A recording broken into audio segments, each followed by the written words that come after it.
Аз съм Калина Ясинова и съм от втори клас. Първи. Първи. Добре, какво ще ни прочетеш? Ще ви прочета една книга, която се казва Феята от захарницата. Ти чела ли си я? Да.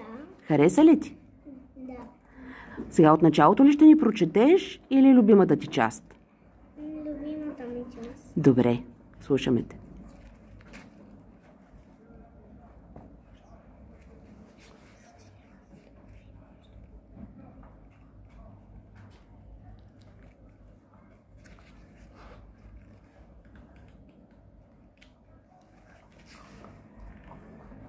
Така.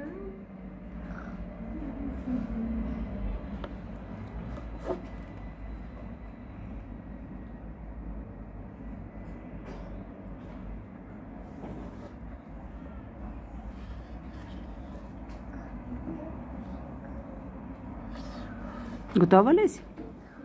Хайде. Така. Силно, с големия глас. Така, какво става? Я снимай. Снимай ти.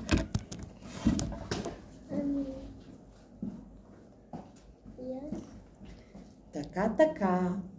Какво става, питаш? Я виж, аз ще държа книжката, ти ще следиш. С пръщото.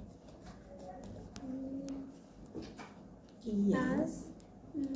Това. Питам. Какво става? Откровения.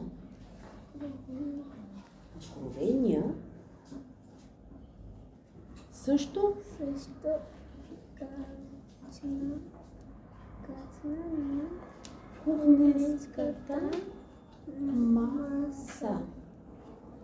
Дойдох тук, за да ти кажа, че здравата си го закъсала. Веселия е бясна. Разбрала е, че си общуваш с хора.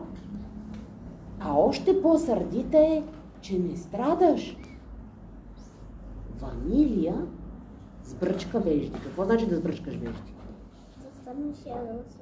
Ядосан. Сърдита е, че не страдам.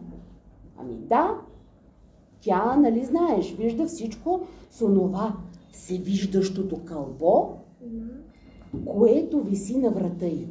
Та видяла е, че доста се забавляваш, че си имаш приятели и твърде често се смееш. Те не им дават да се смеят, така ли? Охо! Хайде някога ще прочетем тази книжка. Повече ще си прочетем от нея. Много ти благодаря.